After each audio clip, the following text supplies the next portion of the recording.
Minister, under the imposed contract with doctors in Ontario, there's a lack of clarity of where in rural Ontario doctors will be allowed to practice, in particular the use of your term high needs area.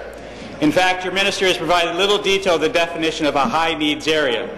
Minister, throughout rural Ontario, many communities have a shortage of doctors, which you have ignored.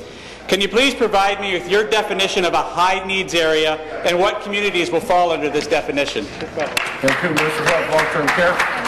Well, thank you, Mr. Speaker. I hope in the supplement, in the member opposite's question, he'll be a little more specific, because I would hope he knows that doctors are entitled to practice wherever they want in this province. Anywhere they want. So it's not a matter of restricting their ability to practice in the north, for example, or southwestern Ontario, or here in Toronto. They can practice anywhere they want. But if what he's in fact referring to is a specific category of those family doctors that choose to practice in family health teams, and I will only be able to determine this based on the supplemental, but we are making some modest changes as well, so that we can focus physicians in that important investment, or family health teams, in those parts of the province which need them the most. In the north, for example, where we currently have about 40 family health teams, we need more. In other parts, in the underserviced areas of the provinces, in rural Ontario, we have about 60 family health teams. We need more. Supplementary. Thank you, Speaker. Speaker, the minister does know the fact that the majority of graduates and doctors are in family health teams, so to go off on that tangent is pure humbug. Minister, due to the imposed contract with the current doctors, new graduates are going to leave this practice. In addition, medical students will move to other specializations than family practice. With an aging population and retirement of many family doctors, the need for family physicians is only going to grow.